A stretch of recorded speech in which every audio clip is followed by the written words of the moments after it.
I trusted you, I trusted you, I trusted you, I trusted you, I trusted you, I trusted you, I trusted you, I trusted you, I trusted you, I trusted you, I trusted you, I trusted you. Oh yeah, there's some double talk going on.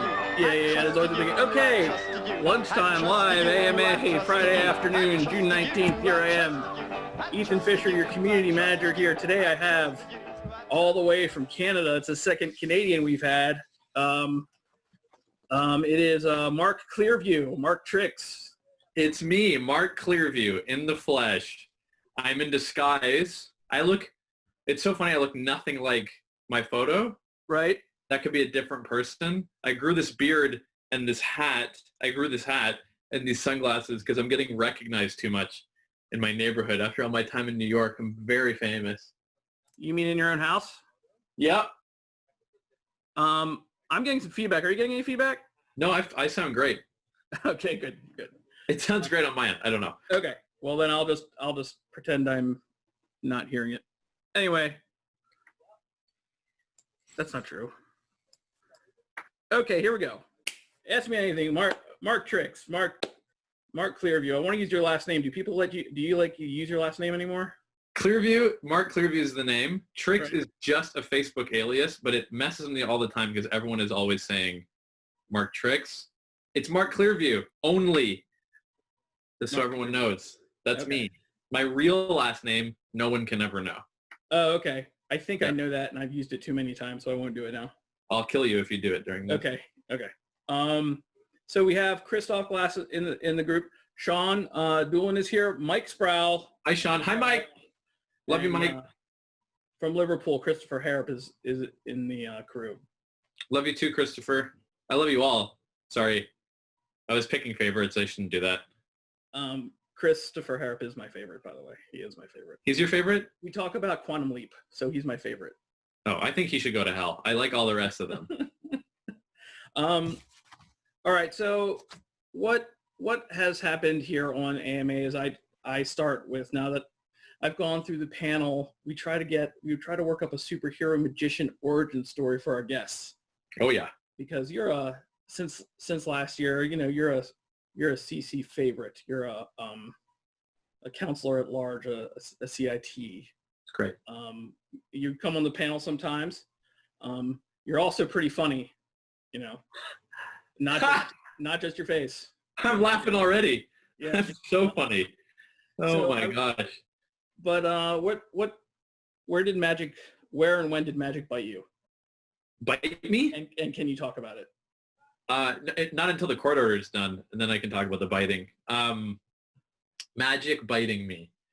It's so, every time I tell my origin story, I want it to sound different because I'm always saying the same story over and over again. So I've scored certain things. Have you seen the Lady Gaga, like, if 500 people in a room don't believe in you and one person believes in you? Have you seen that video?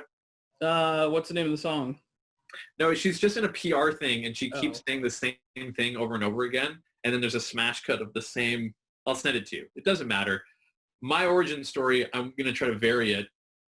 I was 3 years old and I saw a magician at my birthday party. And I told my parents as a 3-year-old that that's what I was going to do for the rest of my life. And they didn't believe me, which is strange. And at 4, I wanted a magician to come back to my birthday. We had a magician back when I was 4. And then I started learning magic tricks from this book, Magic for Dummies. And by the time I was 5, I was able to perform for audiences. And when I was 6, I started doing my first paid gigs. So for about $75 a pop, I think I did 1 or 2 shows that year as a 6-year-old. Am I chopping in and out a little bit? You were, but you're back now. Nobody cares about this part anyway, so this is just for me. So whatever. You didn't miss anything. I wanted to be a magician, okay? And then I was one. I've been performing professionally since I was 6. My father had a deal with my 6th grade teacher, my 1st grade teacher, that if I was, because I was a terrible child, if I was good all week, then I would have some time at the end of the week to perform for the class. So I would be good enough to get that time. We would go to the magic store, which was Brazzers Den in Toronto, buy a magic trick, I would perform it for the class, and that's how I built my act. And I've never worked another job since doing magic since I was 6. I've just done magic. It's all I know for my entire whole life. So this is my only skill. So you were bribed by your grade school teachers to not be a problem. Yes. Yeah, I was blackmailed. Okay. And that worked then? They extorted me. Okay. This time. It was great. Yeah, I wanted to perform more than anything. So I smartened up to a certain degree. I got suspended a lot and, whatever. I was a little con artist child as much as I was a magician. So as most of the magicians are. Yeah. So, but when you were starting, not when you were performing that young, obviously the laughs became a thing for you, getting the laughs almost as much as the amazement for people. Yeah. I think they're either so hand in hand, or the laughter is more, which can get me into trouble when performing magic because I focus so much on what's going to entertain and be hilarious.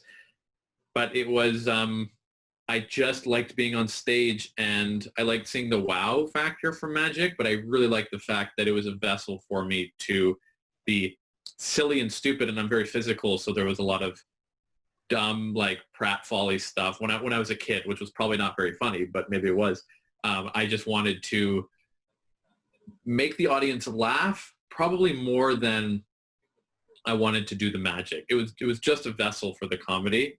Helped in large part when I saw Back to the Future and I saw Michael J. Fox in it. I was like, I think he's really funny, and that's the type of humor that I want to go for, and that's what kind of got me into acting, but comedy acting, and whatever I do, whether it's acting or magic or writing, it's comedy for sure. Well, I didn't want to get here so early, but you mentioned him first, okay? Yeah, it's my fault. You mentioned him first, so I'll put a star where I want to come back to. But if you say it 3 times, he'll appear, actually. Michael J. Fox, Michael J. Fox, Michael J. Fox. Oh my God, there he is in country and western garb. Great. Let's talk about Michael J. Fox for a second, because you did your straight jacket stunt. Is it a stunt? I don't want to demean it by calling it a stunt. You wore straight jacket for 2 weeks for Parkinson's, to raise money for Parkinson's. I watched those videos. They're on YouTube. You can watch Mark Clearview be in a straight jacket. I have many straight jacket questions. Good. One, can you perform it now? No, I'm kidding. Bring it in. Yeah. But the question about Michael J. Fox is, you say in these videos you're his biggest fan. Are you in fact his biggest? Are you a huge Michael J. Fox fan? Yeah, I'm sure they make fans bigger than me. I'm about 6'2". But I am biggest. He's my hero. He's my biggest person that I look up to for sure. Ever since not very tall. That's not very big. Yeah, I know. He's 5'7". Yeah. Maybe 5'4". I don't know. 5'7". I'm locking it in. Maybe 5'5". Don't fact check me, please. Okay. Since I was 9, seeing Back to the Future, favorite movie, favorite actor. I know basically everything about him. Definitely about the movies. I am a fanboy through and through for all 3 Back to the Future movies, and in turn him. But what really switched it in my mind to want to do something for him and research him more was the fact that he had Parkinson's and was still so positive. Like, everyone knows Michael J. Fox is a very friendly actor. He has his foundation to raise money, and the fact that you can do that with such a terrible disease is amazing to me, and that I chose that straight jacket thing. But I'm a big MJF fan, so ask me. You're chopping up again a little bit, but that's okay. Nobody cares what I'm talking about. That's the thing. No, but they care. I care. I want to hear you, because I want to get deep into this, because I wrote some things down, because for one of the quarantine activities me and my family had, unfortunately his catalog isn't too big, is we watched a Michael J. Fox movie a night. That sounds amazing. Minus the Back to the Futures and one of my top 5 favorite movies of all time, Teen Wolf, because we've seen it so many times. That's what I'm going for here, by the way. I can tell. I can see the 42 right there. You're a Bieber. Yeah. Yeah, right. I'll have a private conversation with you about something in that movie later, which I can't mention anymore. I know what you're at the end. In the garage scene. In the garage. It has my favorite line ever, but you can't say it out loud anymore. Okay. Styles says it when they were looking for his... Oh, yeah, I know what you're talking about. I thought you were talking about... Do you know the last scene of the gym at the end? Yeah. Do you know that? I'll tell you later. The story about someone has their pants down or something like that? Yeah. Yeah. Okay. But here's what we watched, and I want you to rate these, okay? Okay. And this is the Ethan part of the AMA, everybody. So we're going to go. This is all I want to do. I could care less about talking about magic. I apologize. We can talk about it later if you want, but this is the important stuff. Here's where we started. We started with For Love or Money. And that's what got us rolling on here. Okay, that's what got us started with For Love or Money. It was on streaming. We just picked it. What streaming is it on? I think it was Netflix. Oh man, I'm watching that tonight. It has the girl from Scent of a Woman, from the tango scene. Okay, that's right. That's her. Yeah, and she is very beautiful. And that movie, I love that film. It's so bad. Michael J. Fox playing a concierge. From 1 to 10, is that what I'm doing? Yeah. Oh, yeah. We can talk. I just want to talk about each movie for a minute. Whether it's great or not. You know what I mean? I love it. Because he chooses. Anyway, I won't tell you. He chooses love. It's an 8. Okay, so before you go on, here's the thing. Every movie we watched, I was watching it with an 8-year-old son, and at the end of every single movie, I kind of talked my son into seeing how each choice in each movie is love or money and which one he always chooses. Right. Yeah. Even in Back to the Future. All of them. Every single one. Right. Yeah. That's the Michael J. Fox. Right. You're true. Conundrum. It's an 8 for me. I think it's about a 3 as a movie. And since I'm such a Who fan, it has 5-ish Finkel going. The Who, 1976, 48 pieces. Right. So since what do you think? What do you think of? I want your answers. For Love or Money? Yeah. It's okay. I look back at these movies now with a big grain of salt. Do you know what I mean? Certain ones I haven't seen more than I have. Yeah. Like For Love or Money, I haven't seen that much. I've seen The Secret of My Success a lot. Yeah, me too. Yeah, I've seen that movie a lot. But we went from For Love or Money, we went to Doc Hollywood. Oh, it's a classic. It's amazing. Yeah, that's an 8, but it's also just an 8. But yeah, and we had to, when that scene was coming up with Julia Warner coming out of the water, my son was there, so both me and my wife knew it was coming.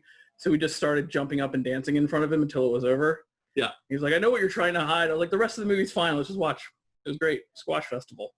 Doc Hollywood is the plot for Cars also. Yes. Yeah. Someone else told me that recently. Yeah. Okay. Then, Doc. Like, come on.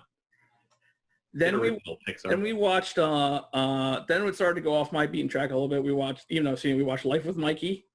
I love Life. 10. Ken Krumholtz makes everything a 10. 10. As far as I'm concerned. Is Nathan Lane in that? Nathan Lane is that. He plays his brother. Right. Makes a lot of sense. The one that we did watch Secret of My Success, and I was like, come on, man, that's Supergirl. We got to watch it. Of course. 10. A lot of sex time in that one, and having to explain. Mostly sex. Have to explain relations between ants and him and lots of things. I teach him things through life. That's good. We took it down a little bit for Homeward Bound, which I wasn't into. Oh, come on. 10. No, 9. 9. You don't like Homeward Bound? He plays Chance, right? What? He played one of the dogs. His name is Champ. Yeah, Champ. Maybe it was Champ. Chance, right? Chance? This is the dog's name? Chance. Yeah, I guess. Chance? Yeah. Okay. And guys, I'm going to move off of this in a second, but we got to get through the rest of the Michael J. Fox movies. We're not moving off of this. We're not. One that I forgot about, we watched Greedy. Oh, 10! 10's a great movie. Douglas. Oh. By far my son's favorite movie of all ever that we watched of the Michael J. Fox marathon. God, it's so... Watch, if you haven't, hey, everyone out there who's still watching, so one of you, watch Greedy. You have to watch Greedy. You won't regret it. Phil Hartman is so good. It's so good. It's what more could you ask? He's a bowler. He plays bowls. And Ed Begley Jr. is in it, for sure. Yes. A lot of stars are in it. It's a packed movie. Yeah. Yeah. And then we did watch some Back to the Futures. My favorite being 2, of course. Your favorite's 2? By far. I think when you're a kid, the age I saw it, I think it's about a hoverboard more than anything. Yeah, I have a hoverboard, by the way. The pink one? Yeah. Okay. Is it within reach? No? It is not within reach. Okay. But it is a genuine made by Mattel limited edition hoverboard. I want to see that. I'll bring it next time. And my favorite is 1 for sure. Oh. Then 3, then 2. So 2's my last pick. I don't understand people that like 3. I know you would say that because talk about the last scene in that movie a little bit with that kid on the train. Yeah, we won't. No, okay. Jules, also Fern. Fern, you guys are weird. Yeah, totally. And my favorite movie of all time is Teen Wolf. Teen Wolf's in my top favorite movies of all time. Of all time? Of all time. Mostly because you got to go with the FloJo. Yeah. Yeah. What an absurd film. Yeah. Lovely. It's great, though. Yeah. Mick is like 48. Yeah. Yeah. And Booth is where it's at. Anyway. Christopher Harrop says, yes, his name is Chance in Homeward Bound. Thanks, Christopher. How tall is Michael J. Fox? It doesn't ask you anything. I ask all of you questions that I have about Michael J. Fox. Do we have time for anything else? Because I'm cool to end there. No, we haven't gone over. Our next 45-minute segment will be about Stuart Little, and then it's over. Thank you. Did you watch Stuart Little? No, not yet. Well. We're going to get there. You got it. Okay. He's also the voice of Milo in Atlantis. Is he? Yeah. Is Milo a person or an animal? A person. Yeah, I know. Michael J. Fox, he switches it up, animals and people. The ones I haven't seen. Yeah. And then we'll move on. Yeah. 5'4", Christopher says. 5'4", he's 5'4". 5'4", so yeah. Yeah. And Anna Kendrick? Anyway. Oh, and I forgot one more, dude. We left one off the list. Oh, which one? Midnight Madness. I haven't seen it. Well, there you go. Is it good? No. It's like 1979. He plays David Naughton's kid brother or something like that. Bright Lights, right? That's the other one? Bright Lights, Big City. I didn't think it was a good one to watch. Bright Lights, Big City. Yeah, I haven't seen it. I haven't seen that. Midnight Madness. There's a couple, and I just have to. And The American President, which is basically The West Wing. Yeah. I like it. Yeah. Yeah. All right. Mars Attacks? Huh? Mars Attacks? Does that count? Like, I'm talking Michael J. Fox movies. Okay, fine. But watch it. Yeah. Watched it, obviously, but watch it. Yeah. I'm ready for the magic questions or whatever else. Okay, well, let's jump right into a magic question. I know no one's asked yet, but do you like magic books? And if you had a magic book, if you could crashed on a desert island and you only had one magic book you could take with you, which would it be, and not for toilet paper use? Oh, okay. That's different then. Because I was going to say Paper Engine, but now... No. Okay. Yes, I do like magic books.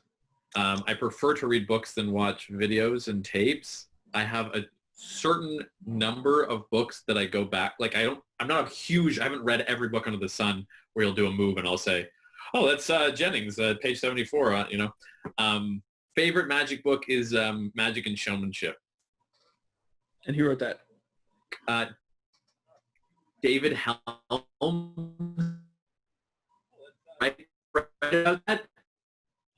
You totally froze up. I didn't hear the... And Michael J. Fox's 5. Right.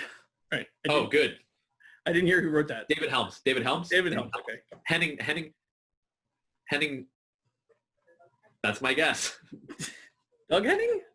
No, not Doug Henning. It's a great book, and it's more about the showmanship of performing magic. And one of the best lines that I remember from it, which I go back to all the time, is that you can be funny in your act, and you can have jokes in your act, but if you're setting up a magic moment and the joke is a non sequitur, which removes you from the performance, then even if the joke is hilarious, it's not worth it in the performance. So for me, it's not about being like, okay, don't put in jokes that are non sequiturs. That just has to serve what type of act that is. So the jokes have to directly, for example, the thing I drew in Tupelo, which was a giant dick, by the way, that it has a point within the routine, which the whole thing is ridiculous, and it's basically a series of non sequiturs. So we're never being taken out of a true magical moment.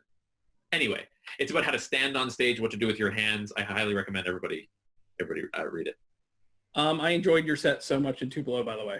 Thank you. Thank you very much. It was the only 2 complaints we got all weekend, but I loved it. Well, that's a good. Yeah. I thought there should be more of those things.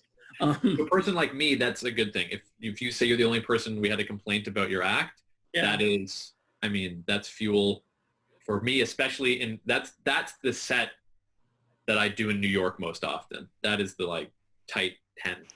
Jeff Madsen says it was awesome. Thanks, Jeff. Yeah. You're right. I think you're right, Jeff. And I agree with you. And I want to be clear. They didn't come up to us and say, listen, I want to talk to you about this. We sent out like a little survey and they said, well, since you're asking, dicks. There was this one moment. Yeah. Sorry, everybody. I know we're trying to keep it cool. Talking about Michael J. Fox movies. Yeah. I wonder if, anyway, we're good. So there's a penis in Teen Wolf also, everyone. So. Okay, so that's Teen Wolf. That's there could be one in Bright Lights Big City, but we haven't seen it, so. I haven't seen it yet. I feel like a live watch party with me and you watching Bright Lights Big City is probably what we need to do. That's where we're headed, to be honest. And then we can talk about how horrible it is that he's doing all these horrible things. And Scott Howard is doing bad stuff with people. Anyway, it's a weird day here. Who are your comedic influences, your biggest ones? Shania Twain. Yeah, just her. It looks like we made it. Okay. It does. She's still the one. Andy Kaufman. You know what I just watched the other night again? Man on the Moon? No, I Trusted You from the Midnight Special. You see that? The Andy Kaufman Midnight Special? It was a 70s concert show.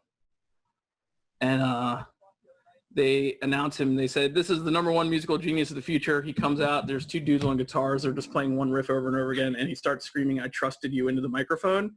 Oh, yes. Oh, yes. Yes. Yeah. It's so good. It's so good. So good. I mean, I'm reading The Truth. The Truth Revealed. Andy Kaufman Revealed. Okay. Mixing 2 books by Bob Zamuda, his writing partner and best friend, who wrote Andy Kaufman Revealed, which is the book I'm reading right now, which came out first in the 90s, and then he released The Truth Finally, which talks about how Andy Kaufman's still alive in 2013. And this one's much better than The Truth Finally, but I'm just so immersed in that world right now that I think my work is going to take a little bit of a turn towards the more absurd, which my act is a bit absurd already. You've seen part of it. There's some absurdity, and it certainly makes fun of magic. It doesn't take itself too seriously, but I'm going to try to turn the ship even a little more in that direction. I would so get into a Zamuda talk right now. It'd be so easy for me. Let me ask you a question. Did you watch the Jim Carrey documentary? Yeah. Let me ask you a question. I got a big deal about this one. This will be good for you. If Jim Carrey wants to do what Andy Kaufman does, so he acts like it, but records indicate that Andy Kaufman and Jerry Lawler, were good with each other, right? They were good with each other doing the thing, but Jim Carrey doesn't accept that and still treats Jerry Lawler like an a-hole. What's that about? You understand what I'm saying? Or am I just sounding like a crazy person? Totally. No, I get exactly what you're saying. I admire more than anything the fact that Jim went full method, right? Because that's what Andy would have done, and didn't come out of character. Because you as the biggest star in Hollywood at the time, you put your career totally on the line just to be a giant asshat, right? Which I think is amazing. Yeah. He talked about Andy actually invading his spirit, Right. and like needing an exorcism, which hey man, who knows? I think he did a damn good job, but there are certain things that everything's open to interpretation. So I don't know, if he is still the actor. So if he's going to be the asshole to Jerry Lawler, I guess that's fine. Maybe because he knew he was being filmed, even if it was behind the scenes, he's still in like character. So if Kaufman was being filmed, he would stay in character and pretend he hated Jerry Lawler, even though they were good friends for a long time. If you don't know what we're talking about, you must, and you go do some research. Look up Andy Kaufman, Jerry Lawler, Letterman. That's all you need to see. We get some love on Andy Kaufman from Mike Sproul. Jeff Madsen loves your beard, by the way. Jeff, you're wrong. Now I disagree with you. So you and I have a love-hate relationship, Jeff. Different Jeff Diogo said Zamunda's from Chicago. I've hung with him and he loves magic. What? Yep. Wow, you're the coolest person here. You come do this. This is the second time this has been mentioned on my show. That video, I'm from Hollywood. The Andy Kaufman, I'm from Hollywood. It was a big, his Breakfast with Blassie, his more wrestling stuff he did. I haven't seen it. You gotta see Andy Kaufman, I'm from Hollywood. It's great. Okay, well, have you seen, sorry. One more thing related to things that I do. Yeah. His Carnegie Hall show? Yeah. Have you seen the whole show? I have not seen the actual show. It's very hard to find. I have, in a secret little hard drive, I have the full show, which I will gladly send over. It's the best live show I'd ever seen, and I'm watching it recorded. And I'm going to write a huge stage show, which keeps a lot of that in mind. That's the next step for me. That's great. That's awesome. I do want to see it. Oh, you have a question about what you do. Oh, I forgot. What do I do? Do you have an equation or method to building a comedy act, or do you just wing it? Both. Here's the equation if I try to break it down into the equation, which I think a lot of comedians, maybe myself included, say there couldn't be a method or there's no equation, but that's not helpful to anybody who wants, here it is for me. Couple ways. First way, hardest way, I sit down at the blank document on my computer and I try to fill it. I force myself to actually write. This is what this looks like. I don't routine in what my words say. It's more like, wouldn't it be funny if, it was, I drank the Purell, or it was the penis on the whiteboard, or if it was a grand climax for an anticlimax, wouldn't it be funny if it looked like this? So I write out what it looks like to me. And then my secret sauce is I put it on stage before it's ready. So not in a corporate setting or anything like that, obviously, but I'll go into a club or an open mic. I'll put it up before it's supposed to go up.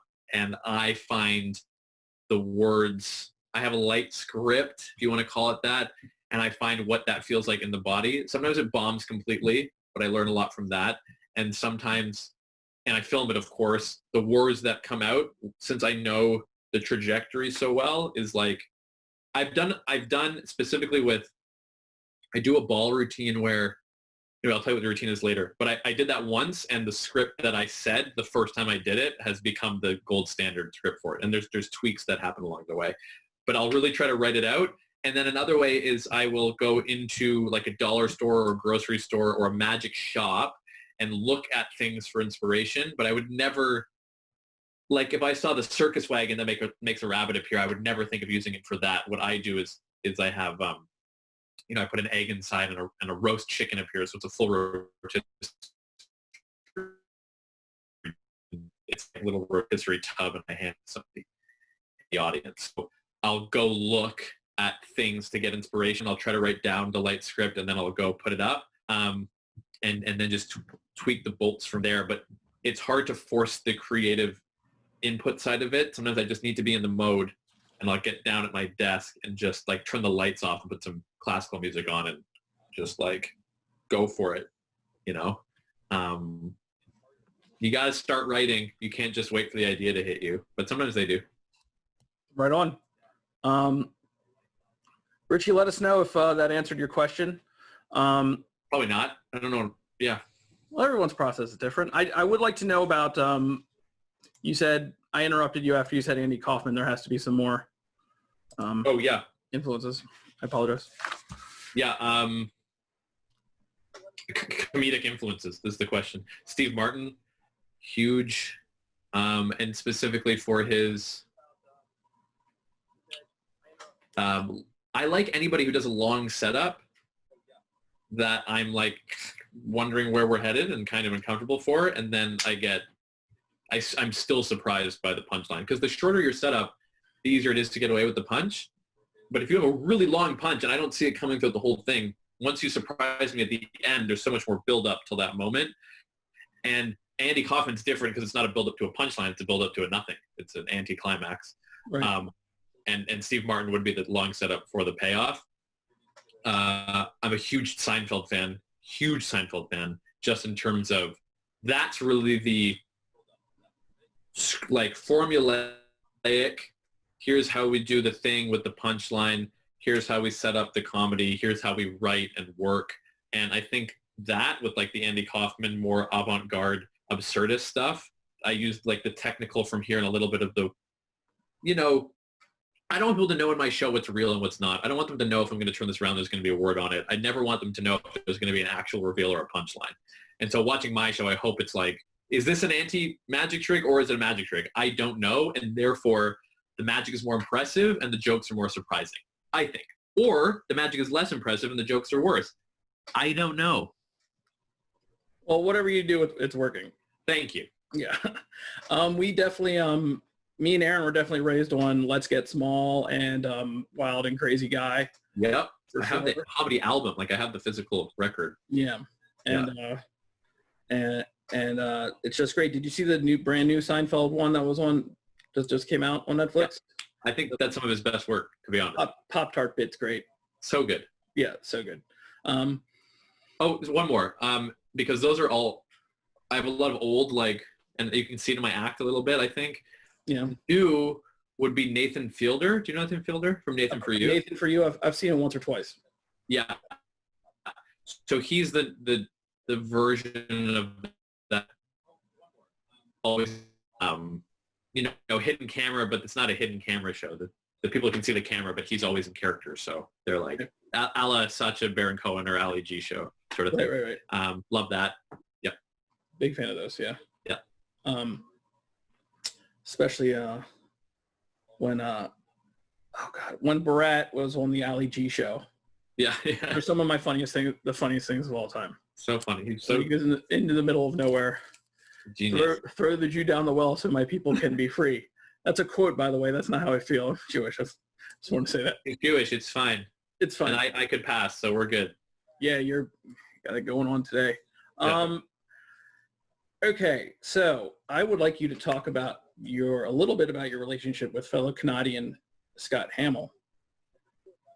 Yeah, I mean, this dick stole my act and then pretended that he was a mentor to me, and I can't seem to shake him. He's always like, oh, we're friends. And I'm like, stop telling people that. Like, I don't like you that much, you know? Just because you skydive doesn't mean that you have any friends. And he doesn't. So I think I'm a bit embarrassed for him. All right, so, but what is it? Let's face it, what is it with you guys, okay? We do card tricks here on Conjure Community. We do lots of things. He's falling out of airplanes doing card tricks. You're walking around in straitjackets eating s'mores like a schmuck. So my question... I know. What is wrong with me? I don't really have a question. I have the answer, even though you don't have a question. Yeah. First, here's a little in the scenes. Eating the s'more. Yeah. Okay, so I know I'm frozen. I'm just gonna wait. Yeah, I can see you. My back? Great. You're people would write in over the days I was in the straitjacket with things they wanted me to do, right? So it would usually be funny, hard things like set a table, make an omelet, whatever. Change the tire on a car, ride a roller coaster. And on close to the last day, we get eat a s'more. And I'm like, why the hell would someone want me to eat a s'more? What is funny about me eating I guess because it's messy, but there are messier foods than a s'more. But all right, I'll eat a s'more because someone suggested it, so I eat a s'more. I'm like, and it's just anticlimactic. I ate that s'more, and I was so sleep deprived and like just didn't know what was happening that I went back after the stun, and it clearly says make a s'more, and also like make it at the campfire with like the stick in your mouth and like try to like make a s'more, which makes way more sense. But I could have sworn it said eat a s'more, and the whole time I'm doing it, I'm thinking, why does this idiot want me to eat a s'more? And he didn't. He wanted me to make a s'more. So not only did I not do what he wanted, it was nobody cared anyway because nobody wants to see someone without arms eat a s'more. Or unless you're into that, I don't know. Because a s'more, if done properly, is extremely messy. Yes, well, mine wasn't, I guess. Yeah. Maybe if I had made it, but anyway, I digress. Scott Hamill, whom I love very much, by the way, I was joking. He's not a loser. Like everyone says. Like everyone's saying. He's my oldest friend in Magic. Not oldest. I have older friends, but my most longest, longevity-wise, friend in Magic. He mentored me when I was younger. I met Scott opening for him at a corporate event, and I thought I would be on stage opening for him, but they put me in the hallway, and he saw me in the hallway, and then we were chatting at the table because we were served dinner, and he signed my program, and he wrote his phone number down, which is not as creepy as it sounds because I was 12 years old. He was 22. He said, if you need any help in the future, reach out to me. You'll be breaking my records one day. That's what he wrote. And I got my straitjacket at 14. I called him and said, hey, is there any chance you could walk me through over the phone? And he said, let's just meet it up in person. And we met at a cafe. And the first time we met ever, Scott said, you should set a world record. And we started joking around. And then I said longest time in straitjacket as a joke, which became the stunt that I did when I was 18, 4 years later. So the first time we met, we were already brainstorming stuff together. And then we would get together constantly. I would help him. Like I was there on his blindfolding, skydiving blindfolded and handcuffed stunt. We've just been around each other's lives. And now we're like huge collaborators in a way because our ages make more sense than, the 12-year-old and 22-year-old. But now I'm 24 and he's 34. So he's almost dead basically. And I'm going to take over and break all his records. So see if you can stop me, Scott. I was watching a lot of your stuff recently, and there was one where you were, I think it was the straitjacket stuff, where someone just flicked cards at you while you were doing it. Oh, yeah. That made me laugh. During the escape, I just yelled magic, and they just shoot the cards. Yeah. Yeah, makes no sense. Yeah, I love that man. He is such a strong magic mind in terms of, he did a routine for me, which I won't blow, but it is the best straitjacket escape I've ever seen in my life, which you will see one day and you will agree with me. And he's just always been so kind and like helpful in everything that I do. He's the first person I always go to. His motivational speaking on top of everything. He's just like, as you know, he's the all around good guy. Like he just does things for charity, has great routines and magic and stories, uses it to help people and like build schools in Kenya. And here I am, without pants on, talking to you. And he's got a very strong hand jewelry game. Yes, he does. Yeah. I have this is the Back to the Future watch, by the way, just in case you're wondering. Nice. But yeah, he's got a lot of stuff on there. Since we're in straitjacket mood, let's stay there for a minute, okay? So this morning, while I was doing research for my interview, I watched the YouTube video with you live in Manitoba. Yeah. Okay. I watched it with my son. Good. And he's what? He's 32, and no, he's not. He's really young, and so when I tell you the joke he said, I found it very funny. It's supposed to be taken as an 8-year-old says it, so it's not for real anyway. You flash your back, and it says the best, right? And he goes, that means he's the worst, right? Yeah. I thought that was funny. It's true though. But it's true. I wouldn't wear it if I was the best. It would make no sense. But the straitjacket escape one, that's amazing.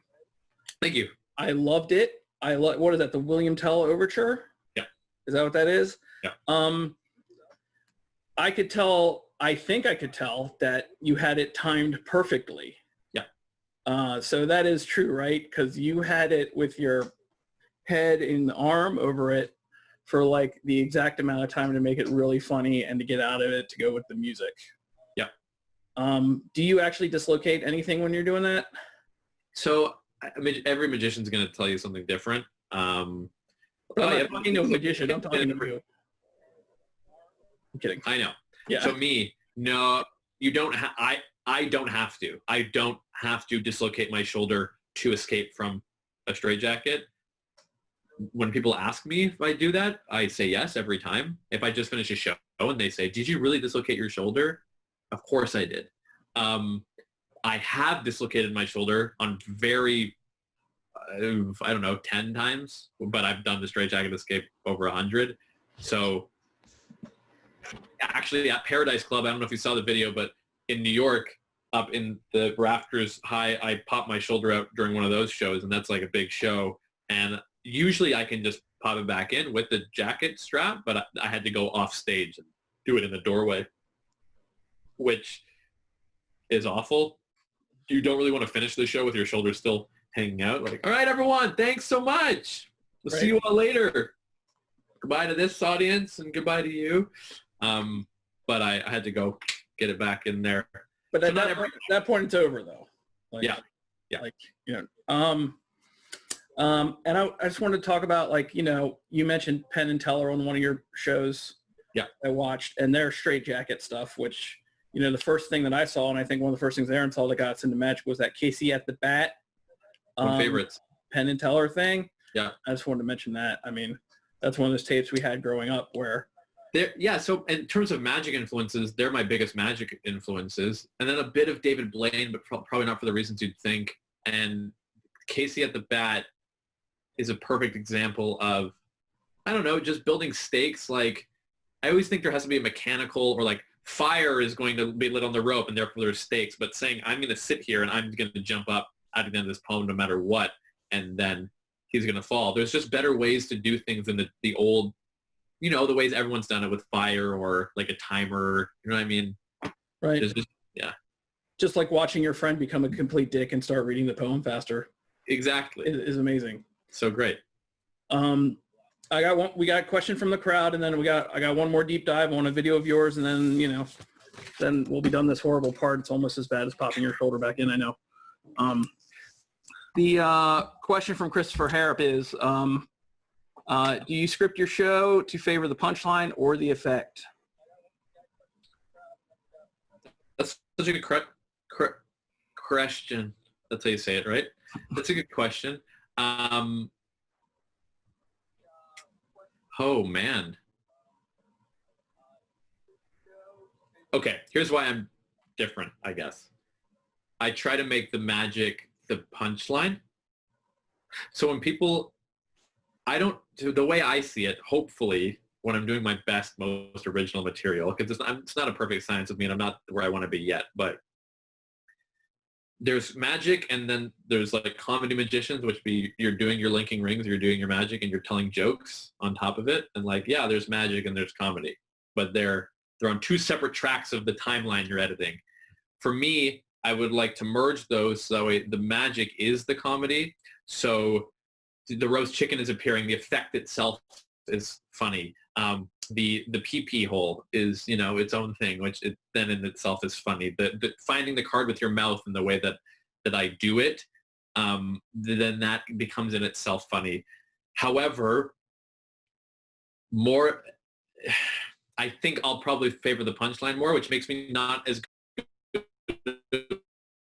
I think that can be a problem. Like I said in Magic and Challenge, if you're focusing on the punchline and taking away from the effect, what's the point of even the effect? But I think it changes based on who I'm watching. Like if I go on a Penn and Teller marathon and I'm really inspired to create some magic, I'll create some killer magic and some killer effects, and the jokes will be to support that effect. And if I'm watching a bunch of Steve Martin or Andy Kaufman, I'll write a shit ton of comedy material and I'll sometimes it doesn't even have the magic bubble. Like there's so many non sequiturs in my show which are just jokey, but the next show that I want to write is anything goes, whether it's magic or just comedy or whatever. I don't want to have it to fit into a certain box. So somebody would have a problem calling it a magic show or a comedy show. They don't really know what they're watching. That's most exciting to me. And I script out my shows in terms of what I want the arc of the show to be and the audience to feel. And certain things, certain routines have full scripts, and certain ones I know where I'm headed, and I'd rather be talking to you the way I'm talking to you right now, natural and looking for the words to explain what I'm doing. That way there's this bit of a feeling of like, oh, it feels like he hasn't done this before, versus the, ladies and gentlemen, the regimented way that I'm speaking. You can tell that I've rehearsed this 100 times, which it just depends what you want your audience to feel. And I like to jump back and forth between the two. So I'm the consummate professional trusting, and then all of a sudden we don't really know if we can trust me anymore. This could all be bullshit also. That's just what I like to think. No, we caught you. You were serious. You were telling the truth. Oh. Ah, damn it. That answered that question pretty good, I think, for Chris. All right. Here's the thing that I saw that I want to talk about. I want to talk about this Magic Castle vlog you put up. Yeah. I watched this thing like the Zapruder film over the past 8 hours. Really, no, I watched it twice. I picked up on many. You watched the whole thing? I watched the whole thing twice. Wow, that is impressive, because it's 15 minutes, so that's half an hour of time. It's longer than that, isn't it? It's like 27 Who minutes. the hell? I don't know. I just made it. First of all, it might be the best coming-of-age hetero life story I've seen between two men with you and, what's his name, Jason? Jason, yeah. Yeah. It's not hetero at all. We are very deep inside of each other in very many ways. I really liked it. Thank you. What? No, it's just funny the way you said that. Yes, of course. Yeah, it really, really, it also follows the standard vacation feelings. And I don't know if you guys picked up on that, but by the end, you know, you get there, it's like, I'm at the Magic Castle. This is the greatest thing ever. I got this Mustang because we decided to rent a Mustang, and which is something I would never think of because just, you know, it's not in my thought process to be like, oh, I'll get the Mustang. Yeah. It looks phenomenal. Thank you. At one point he says, we're here 2.5 hours later, and I could only assume that's because you guys were setting up shots in the car. Yes. Is what took so long to do that. Yes. Because the whole thing looked amazing. Were you guys staying at the hotel at the Magic Castle? No, so there's a apartment unit across the street from the castle. So all the guests stay in the hotel, but right. There is a private, it's a full apartment. There's a kitchen, you know, because you're there for a week, so it's big. Yeah, like I was saying, like the regular vacation stuff, he's like, okay, on this day we're gonna drive around, I have meetings, but on this day we have to go do Pinks, because when you're in LA you do Pinks. And at Pinks you guys were just like, so like standard vacation, I'm gonna look at my phone, and Jason's like, oh, I'm gonna talk about the things that are making my stomach upset. Right? Like you just, it's like we're doing this because we have to, because we're in LA, but now we're you know, now we're real people enjoying things, and sometimes that's not great. Totally. Because then you wake up and you're like, oh, I guess we're going to do the beach day. Like, yeah, we got to do the beach day. And that shot is like 30 minutes. Like, let me tell you, getting this thing down, because in my mind, the perfect time maybe would have been 10 minutes. Who cares? But getting this thing down, the hours and hours and hours of footage from the week, because I would just turn on the GoPro on the car and just drive all day. So there's like an hour long, I have to parse through the whole thing. Are we saying anything funny? And of course not. The whole time we're just jumping around. And Pinks is just me. It's us eating hot dogs for 30 minutes.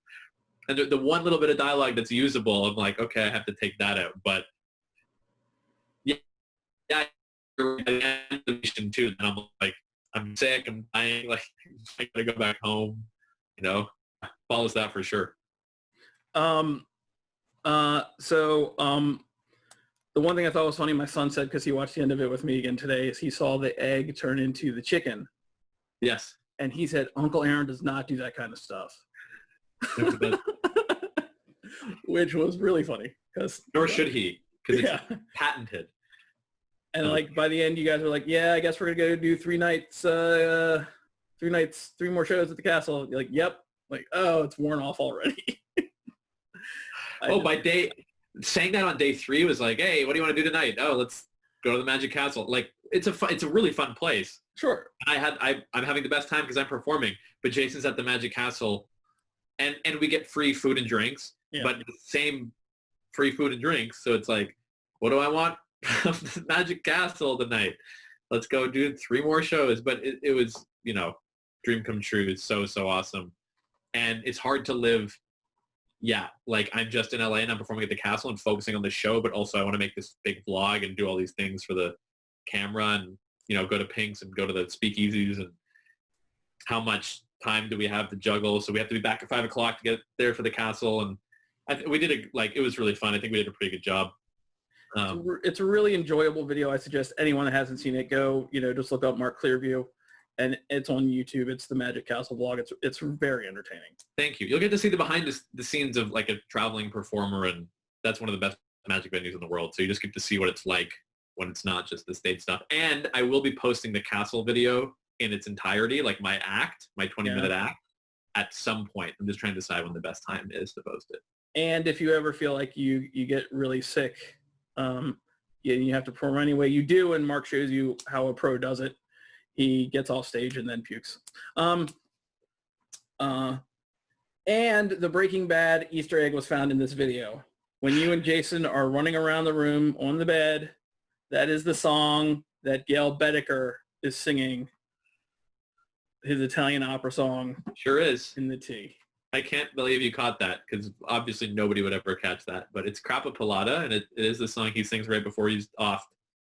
And it's a great song. And how did you recognize? You knew? That's my barrel with Marie on top of it. That's my Breaking Bad DVD set. Yeah, so that's how you know. Yeah, I'm a dude like that. Oh God, there was one more thing about that. But I guess I forgot what it is. Couldn't forget. How many seconds of Under Pressure did you use? Because you did not get copyright struck on that.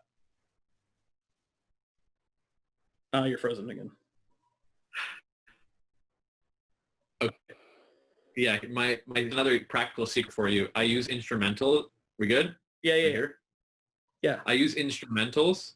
Yeah. For songs, which is not. You could still get flagged, but the like software that they use to track it, it's a little bit different. And I used under 30 seconds also, but that doesn't matter so much anymore. Like, I use the karaoke version, so there's no lyrics that come in ever. Yeah.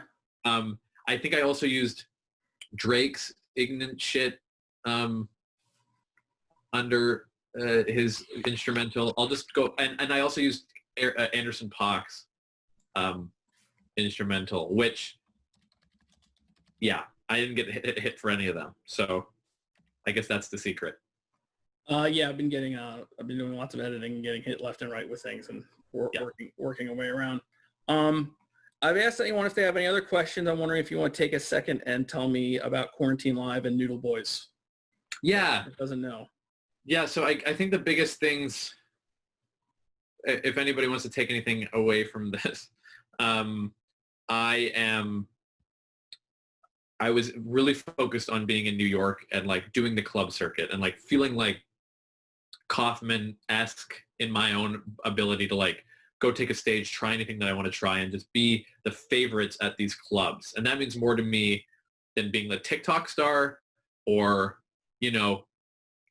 that's the new way to fame, I guess. But when fame is not necessarily the goal, for me, the goal is like, I want to be on The Tonight Show. Obviously, I watched it with Carson, and that's my favorite thing. But if I'm on with Fallon, that's fine. That's like a big goal for me. The reason I'm saying this, if we're talking about Noodle Boys, is I'm now not in a position where I'm in New York City anymore. I'm back in Toronto. My hair's grown out. My beard is, everything's happening. I'm not doing shows, and I can't get on a stage and like work. So I have a production company called Bite Productions, which is a thing that me and my business partner, Jason D'Souza, who helped me shoot the LA vlog, a business we started to shoot other people's projects, and we're on a shoot. We're going to be on a shoot later today, actually. We have our own comedy channel called Noodle Boys, which is us.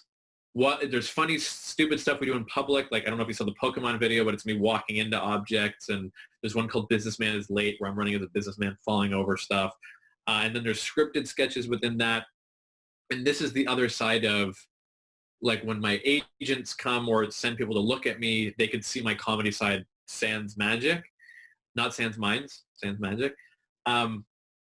And Quarantine Live was born out of not being able to write material for the stage. So I started writing jokes based off of headlines like a Tonight Show host would do. And then I shot one of them. I actually pitched to CBC, which is our NBC here, an idea for a talk show sort of thing based on the podcast. And they rejected it, of course. So we released it anyway. And we're going to be releasing our rejected pitches, basically. If you want to go listen to the podcast, it's called Quarantine Live. It's on Spotify and Apple Music. It's everywhere you get your podcasts. If you want to listen to the episode 20, there's one about racism, which is super important, and I recommend everyone listen to. That's episode 23. And then episode 24 is more about magic, and it's me and Scott Hamill actually talking about how we've been coping in quarantine. So I recommend checking those two out. They're some of the most listened to ones, but it's grew out of festering boredom and my need to tell jokes and talk. So if you want to listen to my voice more, that's where you should go. And I've listened to a couple, and they're pretty funny. Thank you. Yeah, I think you're a funny guy. Thanks so much. They get I think they're, most of the things I do try to be like funny like this. Right. Try to be funny, like, first and foremost, like, it's funny, it's humor. And I think in the way the podcast allows me to be a little more reflective and talk about some of the more philosophical stuff I don't usually get to on stage or on other projects. So I think it's a healthy mix. Some are serious and some are funny, and it's like a real person talking to you. Well, you have been a real person here talking to me, and I really appreciate it. I tried. You tried. I wish we could have gone longer on Michael J. Fox. That was my favorite part of this whole thing. To be honest, I could just talk about Michael J. Fox and specifically Back to the Future if you want to argue about why 2 is not the best movie.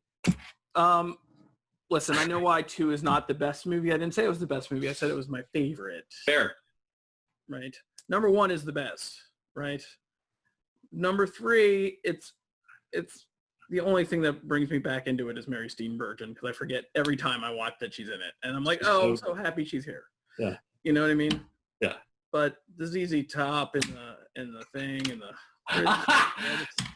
it's so good. Okay, well, we'll do one where it's just all Back to the Future talk and Michael J. Fox talk. People can come if they want. Well, and then we can do a series on Teen Wolf, and then perfect 5 minutes on the worst movie ever made, Teen Wolf 2. Anyway. I haven't even seen it. No. But thank you so much, Mark. I really appreciate it. Thank you. All of us anytime at Conjuror Community. Hey guys, have a good week. Stay safe. Wait, did anyone have any more questions there? Nope. Nobody had any more questions. You know what? I just want to say something. I came here for you.